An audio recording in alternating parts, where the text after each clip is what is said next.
I love The Emperor's New Clothes. It's a story I grew up with and really enjoyed as a child. And I really like Jules Bass and Arthur Rankin Jr. So I was very excited to watch this 1972 version. And I'm pleased to say this is absolutely beautiful. The animation is gorgeous. It's so lovely to look at. The puppet movements are brilliant. The editing is fabulous. The colours are gorgeous. The set designs are adorable.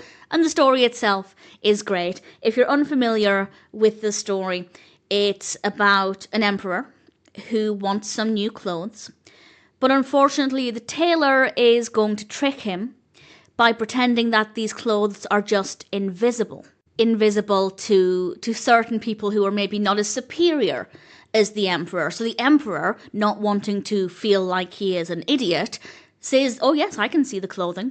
And of course, he's going to wear the clothing. Now, there is something that I never thought about until this very moment.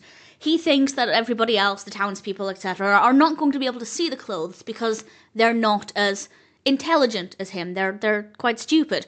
But that would also mean that they would still see him naked. He would still be walking out there naked because while he pretends to see the clothing, he's assuming that people beneath him can't see the clothing, and they would therefore still see him naked. And I never really thought about that until just now. So I'm going to push that to one side. But if anybody has any explanation as to why that wouldn't be the case, do let me know. But that never really occurred to me that even though he pretends to see the clothing, other people, in his opinion, wouldn't see the clothing and therefore would still see him naked. But nevertheless, of course, the big question is, will he just continue parading around in these so-called invisible clothing? Will somebody say something? I'm not going to say, of course. But it's a delightful story, and it's beautifully, beautifully told here. And as I said, the animation is just absolutely beautiful. The music is gorgeous. The voice acting is really good.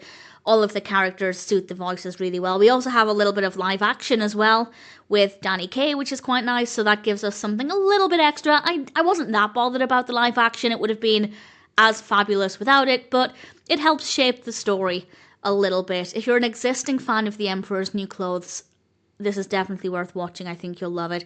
If you're new to the story, I'd say it's probably as good a place to start as any. And I'd love to know what you think of it. I really enjoyed it. And honestly, I'd be quite happy to watch it again.